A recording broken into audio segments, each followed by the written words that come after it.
Love After Lockup is the gift that keeps on giving. Let's get into this recap. Let's run that intro. Let's get into these deets.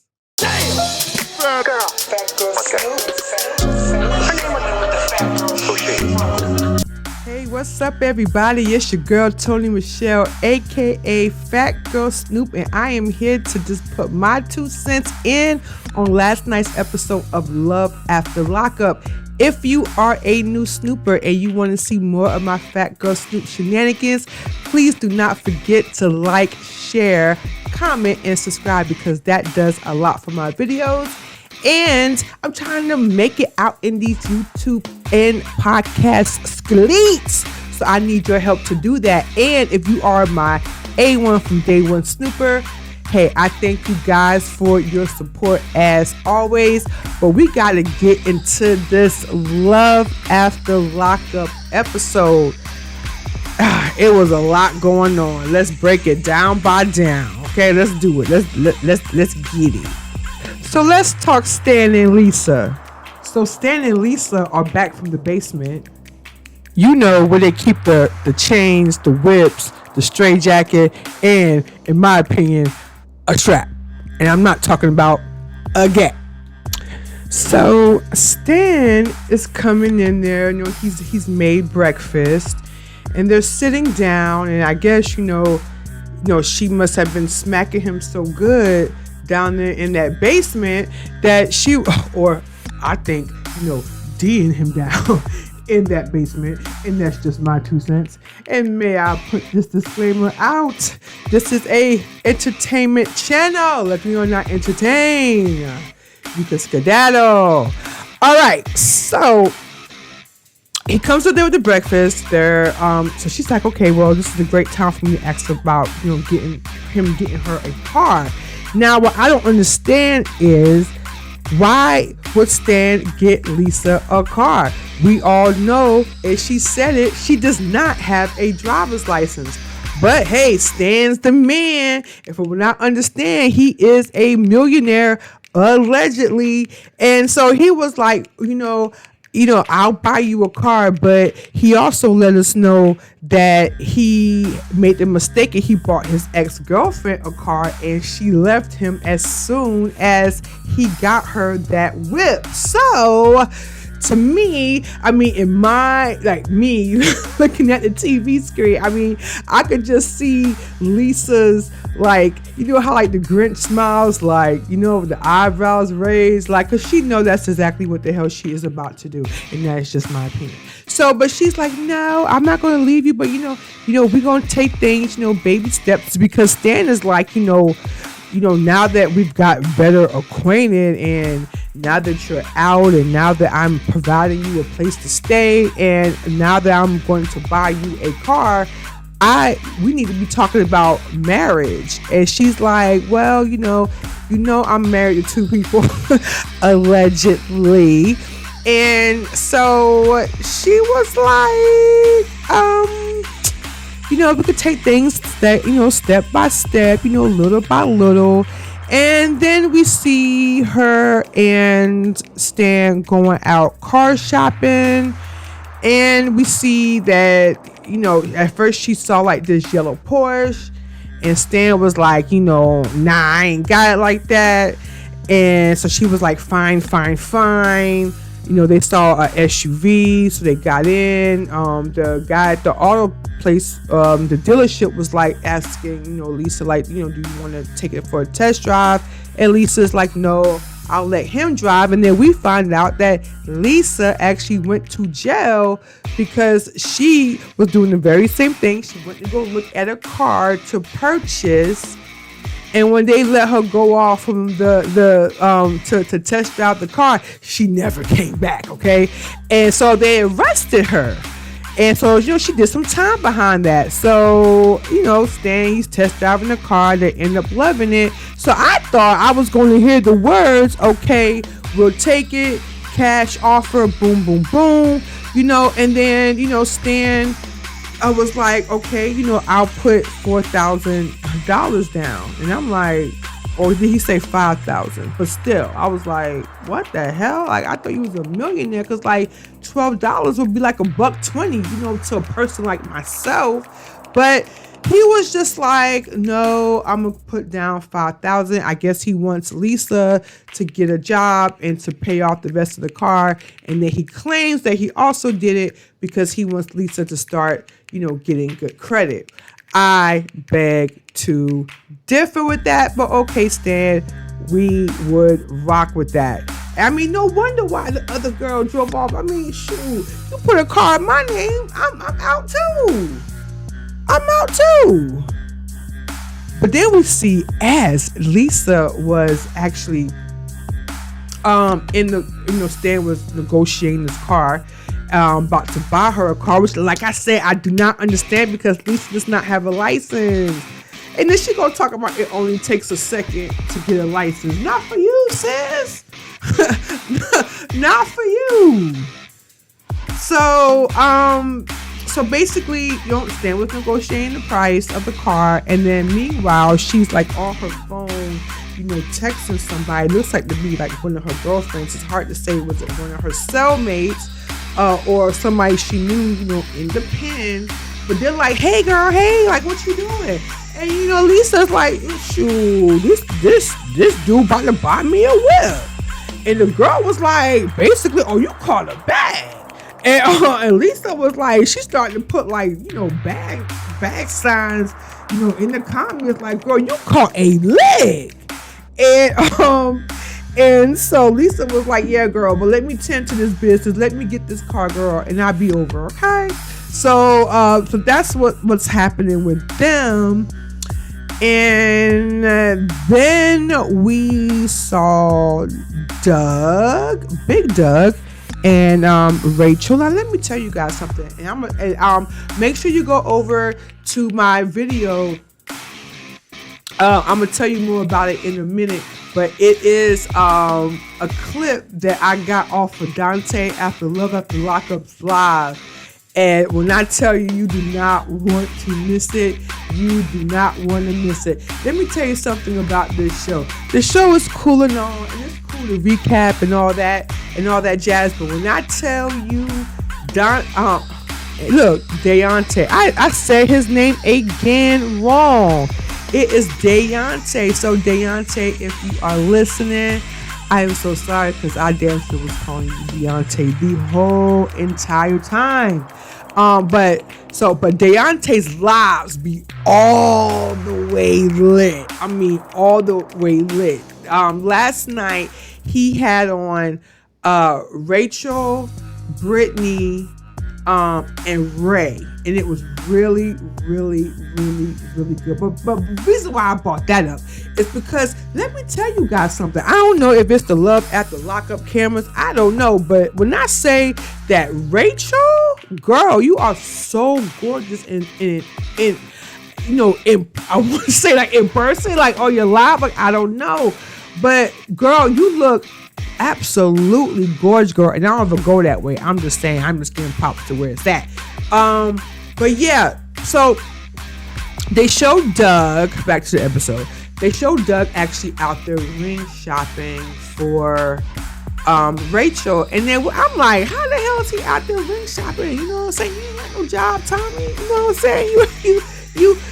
You ain't got no job. You just came out of damn prison. But then we find out that Doug actually does have a job. And like, I'm so proud of that. But in my mind, I'm also like, well, damn, like he got, his bread right, or he got trying to get his life together, but he's with like somebody else, allegedly, in real time. If you are watching my channel and you do not like spoilers, I am so sorry, but hey, it doesn't matter to me. I'm gonna watch it or not. So if you don't want no spoilers, please do not continue to watch this video, because if I hear it, I'm gonna drop it. Okay, allegedly, Doug is not with Rachel anymore. He's actually with another woman altogether. So it makes me a little sad that when he decides to get his life right, that's what happens. When you down for somebody while they're down, and it's like either they're grateful or they take you for a sucker. Like there is no gray area. You know what I'm saying? Okay. So, Doug went to a pawn shop to buy Rachel a wedding ring, which I didn't see anything wrong with that, because I happen to think pawn shops, they have very nice jewelry. I mean, that's just my opinion. I think it's like the heart that counts. You know what I'm saying? Some women out there may beg to differ. Me, and it wouldn't, as long as, it came from the heart. And that's being real talk. But yeah, but anyway, so he takes his friend, his best friend with him. And then, the best friend actually says like, oh, like, I cannot believe, that he's going to be doing this, because in my lifetime, I've never seen him actually be with one woman. Like, he goes from woman to woman. And again, in real time, we hear that that's exactly what happened, that he left, and now he's with another woman. I could tell you this, Rachel, being on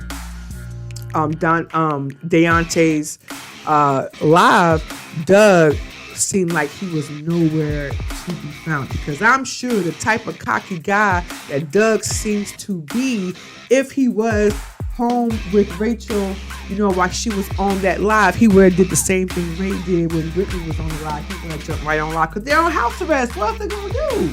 You know what I'm saying? That's just my 2 cents. But yeah, but we end up seeing Doug actually propose to Rachel at the park. They actually got married already while he was doing his little prison stint. And so he asked her to remarry him. She says yes, whatever. But we all know it's Splitsville. Okay, so let's get into Ray and Brittany. Ray is on house arrest. His family comes over, sort of like a welcome home, from prison party. Of course, she did not invite her family. And so he's thinking in his head now, like, now I'm starting to think that Brittany is ashamed of me. And then he confronts her. She claims that she's not. I beg to differ with that, but she did not invite her family to this little get together. It ended up being Ray's family coming over. It was Ray's aunt, some cousins, and his father, who looks very good to be a silver fox, by the way. I'm just shooting my shot. Okay, and so he's like, her father's like, hey, ask her, like, where is your family? And Brittany is like, oh, I didn't want to overwhelm Ray, because, I ain't want all these people surrounding him. Like, girl, Bob, we all knew that was a lie. It seems like you are absolutely, to me, in my opinion, you are ashamed of your man. Okay. And not only that, but you had the audacity to say that, oh no, I don't want my mom, or my dad to meet him, because and they're going to just be staring at his ankle monitors. I mean, girl, sis, it's time to grow up. If you decide you want to move, am I wrong? Isn't he going to be on like this house arrest for like a year, or is it a few months? Somebody let me know in the comments. If they know. I be forgetting all these dang on characters. Cast members. But yeah, so the grandmother was nowhere in sight. Where was Grandma Sue? Like, she was nowhere to be found, which was kind of weird. Maybe that was from his I'm thinking, this is what I'm thinking. I'm thinking that, but they didn't even specify, was, Sue from his mother's side or his father's side. Well, I don't know, but she was not there. Maybe it was to let us get to know his dad, I guess. I don't know, but she wasn't there to like stir things up. He goes outside, talks to his son while he smokes a cigarette, and he was just like, look, son, something ain't right. You haven't met this girl's family. This is a celebration of you coming home. And, where is her family? Like, he just didn't get it like the rest of us didn't get it.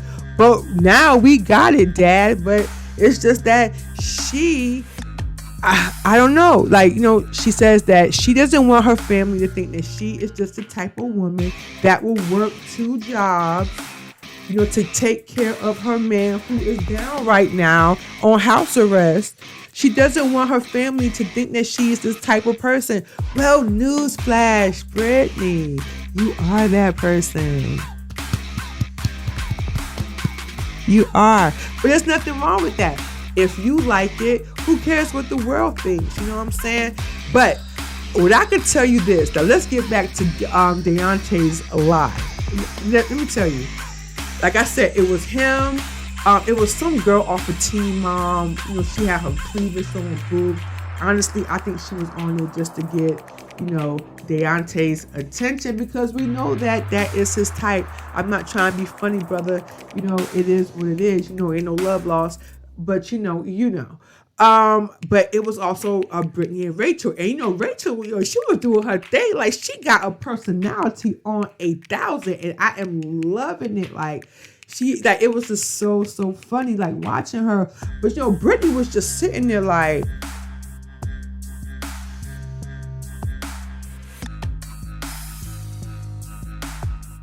and it wasn't until when Ray got on there, you know what I'm saying? Because, he was in the other room, so he got on his phone, and then, they were all 4 was on the phone. But Brittany was just like, she was just there. She didn't start really coming out of her whatever she had going on until, Ray came on, and all of a sudden, she's like, oh, now she's bubbly, answering questions and all that. You know what I'm saying? But before, she was just there just to be there. This is after Deontay invited her on for, like, I guess she was like, to me, this is my 2 cents lurking. And someone told him, hey, Brittany's in here. So he was trying, get her to come on.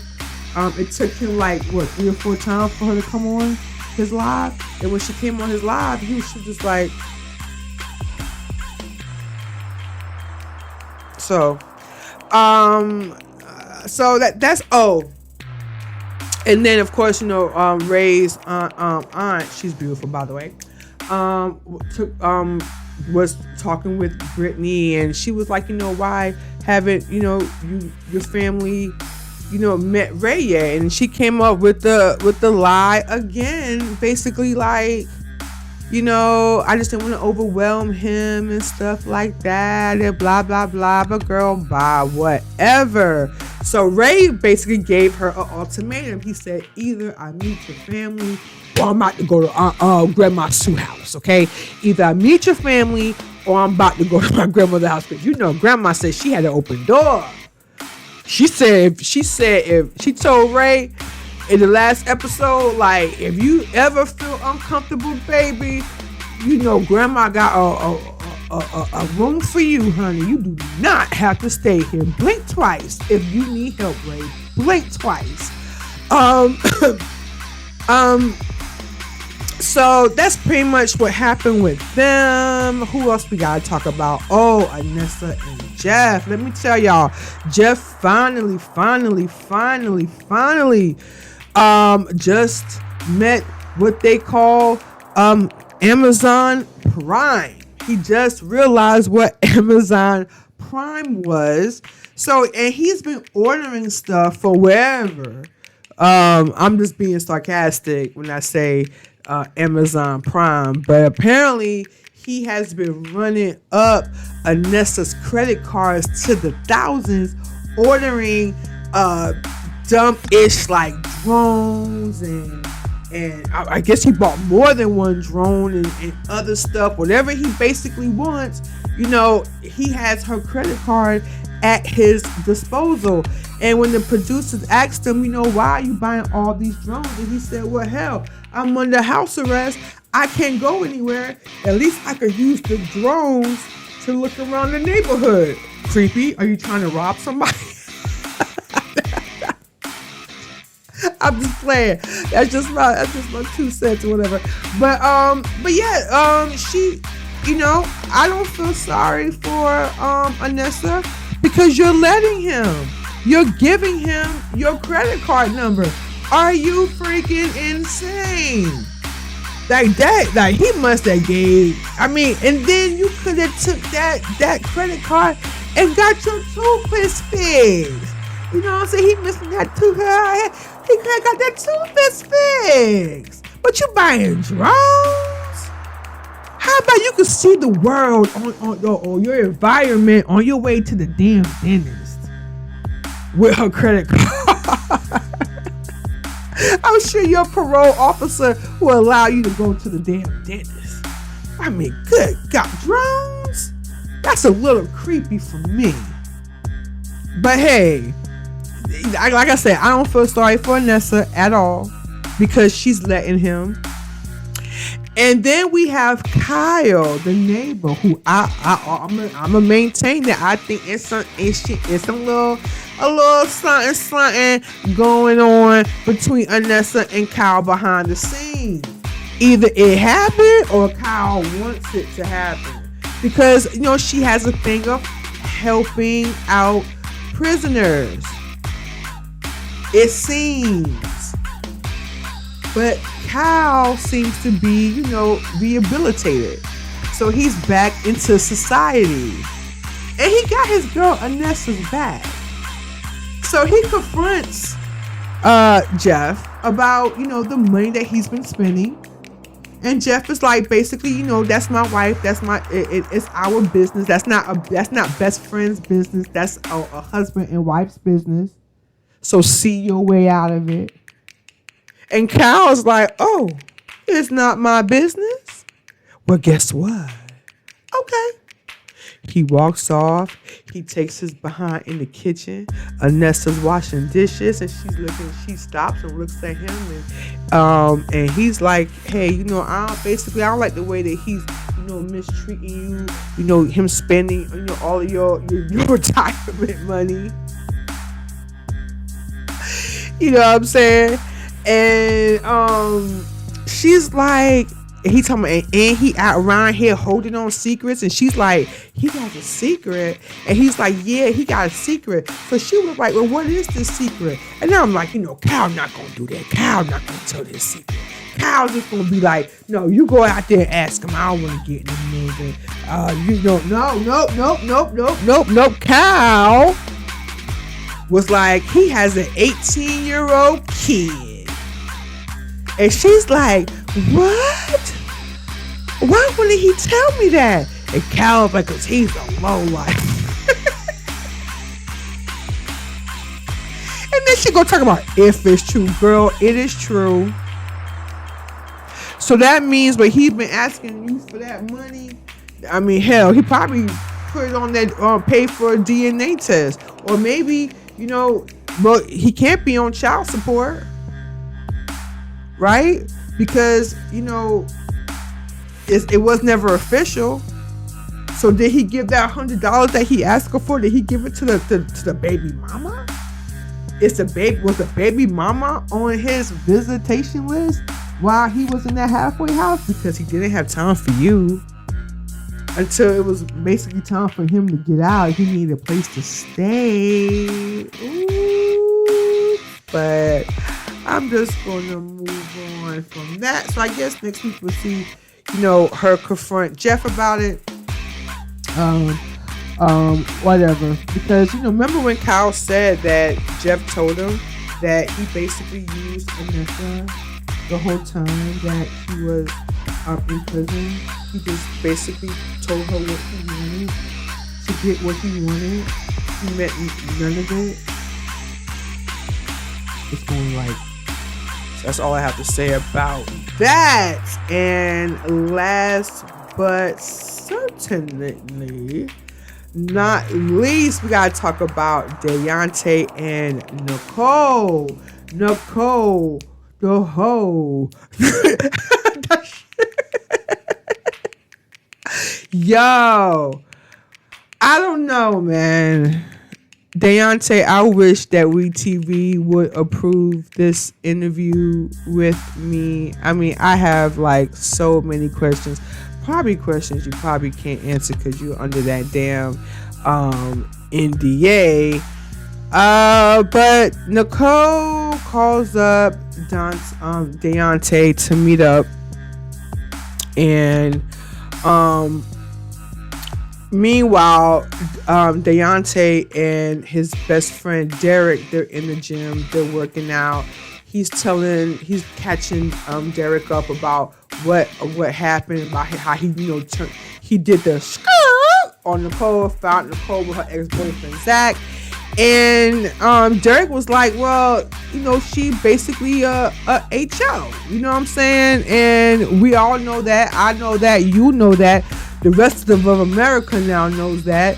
And, you should just drop her. So, then that's when Nicole calls. And Derek is like, I know he's not about to answer this phone. Of course he is. Because, I don't know. Listen, when he answered that phone, I was thinking like Derek, like, nah. I just know. So I'm like, okay, maybe he's doing it for the cameras. So Nicole tells Deontay that she wants to meet. And I'm like, in my head, like, nah, Deontay not gonna do that. He not gonna do that. He gonna be like, beep, beep, beep, beep, beep, like, hell to the no, hell no. To the no, hell to the no. Let me tell you guys something. Deontay was like, oh my God, when, where, why, how, who, with who? Like, quick. And she's like, whoa, pump your brakes, mister. I didn't say I wanted to meet up with you tonight. I need to meet with you tomorrow night because I have plans. So he's like, all right. We can meet up tomorrow night. And he's all happy. And now I'm thinking in my head, I'm like, why is he doing that? But then I watched his live and he was telling Rachel that the reason why that he wanted to give Nicole a chance was because this has happened to him before, where I guess the ex was trying to like talk back with him, and he basically brushed her off. Was like, no, I'm not talking to you. It basically cut her off, and then she ended up passing away. So that was his reasoning, according to him in his live, that he answered that phone for Nicole to help.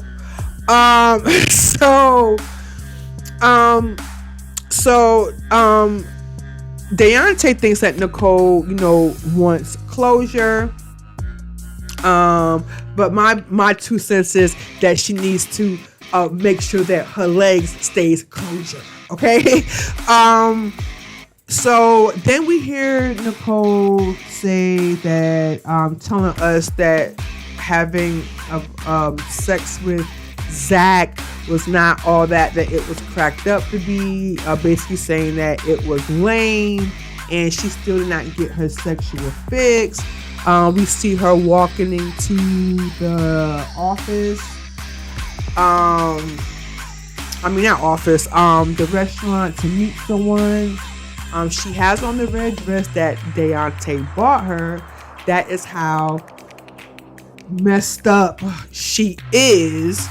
And then we finally meet Tia. Now, to me, Tia looks just like she looks like Eminem with them brown hair. She has tats on her face and everything. And of course, she meets Nicole's happy to see her, and Nicole like, oh my gosh, she smells so good, and this and that, and they reminisce about the good times they had in jail or whatnot.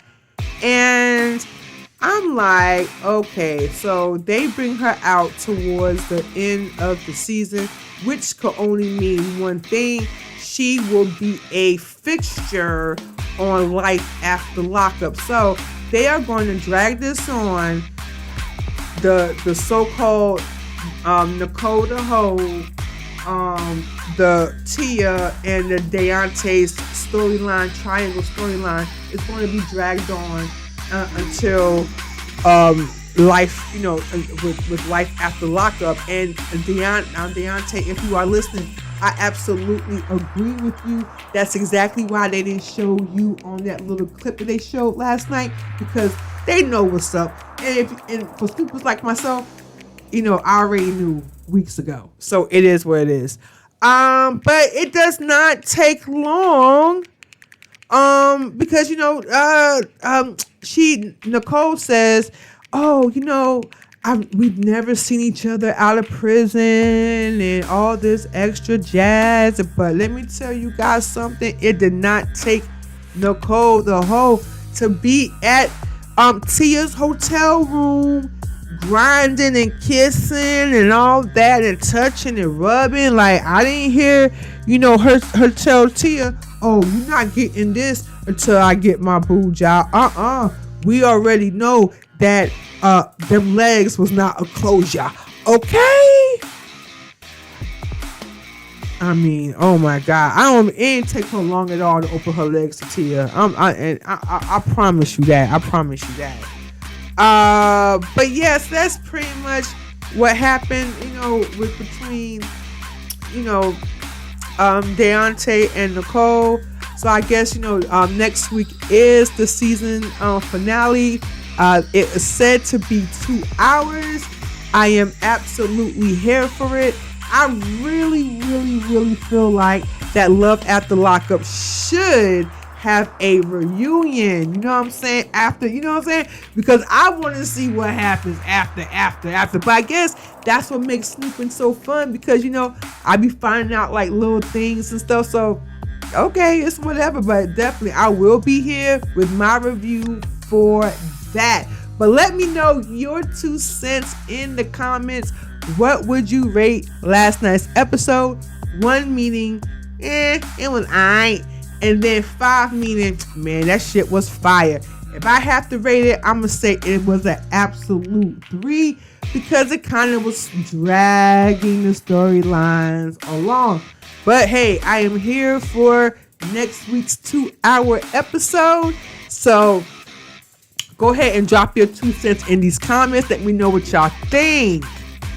Oh yeah, I definitely forgot to tell you guys that if you have not ever watched Deontay's live, you must go do it. When I say Derek is my mood forever, Derek is my mood forever. He did that. I guess that they just be sitting there watching the episode just like how we are in real time, and they're like getting so tipsy, and Deontay, getting on that Mary Jane. And it is just so like awesome to watch his live, because he is a very open and honest type of guy, which I find very, very entertaining. I mean, he entertains the trolls. Like, he is just like a great guy altogether. I'm just saying. Now, I usually do not post people lives unless it is some juiciness going on. But I was not about to post the whole thing with Rachel and everybody and everybody on there, because although it wasn't really interesting.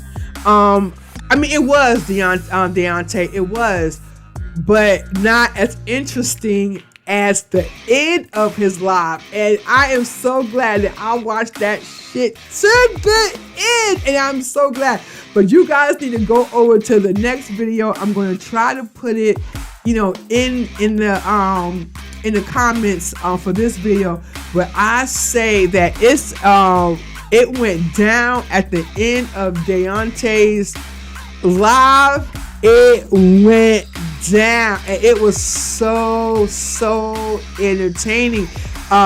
It was between this comedian. Her name is Val. I don't know too much about her, but from what Deontay said, she, sometimes bees on Sherelle's World. I don't know if she's like a commentator or, she calls into the show. I'm not sure, but Deontay put those 2 together. And then we have another blogger. Her name is Sparkle Ali.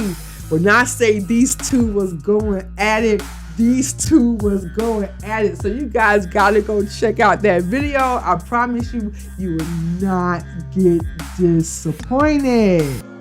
All right, my snoopers, my time is up. But let me know your 2 cents on last night's episode of Love After Lockup. Was it a hit or was it a straight miss? And don't forget, you could always catch me on my website, Phatgyrlsnoop.co. And do not forget, if you are new here, to please like, share, comment, and subscribe. Well, until then, my snoopers, that is PHAT, as in pretty, hot, and tempting. You guys go out there and have a good weekend. Bye for now.